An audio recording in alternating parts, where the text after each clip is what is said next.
अभीरा के गिरने की वजह जान अरमान ने तोड़ा गीतांजलि से अपना हर एक रिश्ता और यहीं पर गीतांजलि के हाथ में थमाई अपनी एंगेजमेंट रिंग। जी हाँ दोस्तों, सीरियल ये रिश्ता क्या कहलाता है कि अपकमिंग ट्रैक में आप देखेंगे एक बड़ा धमाका, जहां मायरा को बहुत बुरा लग रहा होगा कि उसकी वजह से या यूं कहें कि उसके कारण ऊपर से गिरकर अभीरा के साथ हादसा हो गया। लेकिन सच्चाई सामने तब आएगी जब मायरा हिम्मत करके अरमान को बता देगी कि उसने गीतांजलि के कहने पर ही अभीरा को कमरे में लॉक किया था। मायरा को नहीं पता था कि अभीरा को लगेगा कि शायद मायरा खतरे में है और इसी डर से वह विंडो से कमरे के बाहर निकल रही थी, तभी वो ऊपर से गिर गई। यह सुनकर अरमान को गहरा धक्का लगता है कि गीतांजलि इतनी गिर सकती है। पहले मायरा को चोरी छिपे फोन देना, फिर डांस कंपटीशन की बात करना और आखिर में अभीरा को लॉक करवाना।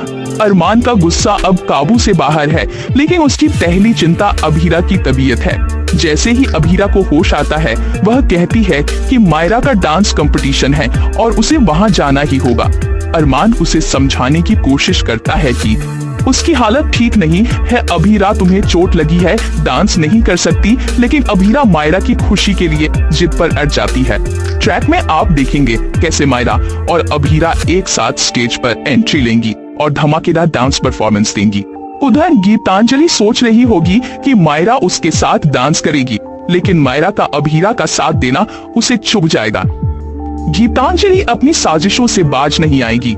वह जानबूझकर स्टेज पर कांच गिरा देगी ताकि अभीरा घायल हो जाए, लेकिन अभीरा कांच गिरने के बावजूद दर्द सहते हुए डांस जारी रखेगी।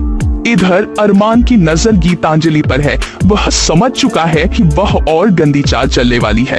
तभी अरमान अपनी आंखों से उसे स्टेज पर कांच गिराते हुए देख लेता है। इसके बाद तभी अरमान वहां पहुंचकर गीतांजलि का हाथ पकड़ लेता है और कहता है, तुमसे अकेले में बात करनी है। अरमान सीधे सवाल करता है, क्या तुमने मायरा से कहा था कि अभीरा को कमरे में लॉक करे?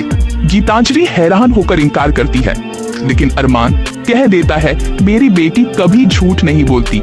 इसके बाद अरमान गुस्से में चिल्लाता है, बस करो गीतांजलि, तुम्हें माहिरा की माँ बनने का शौक था, लेकिन तुम इस चक्कर में कहां से कहां आ गई। अब मुझसे शादी करने का ख्वाब छोड़ दो। वह उसकी अंगूठी वापस गीतांजलि के हाथ में दे देता है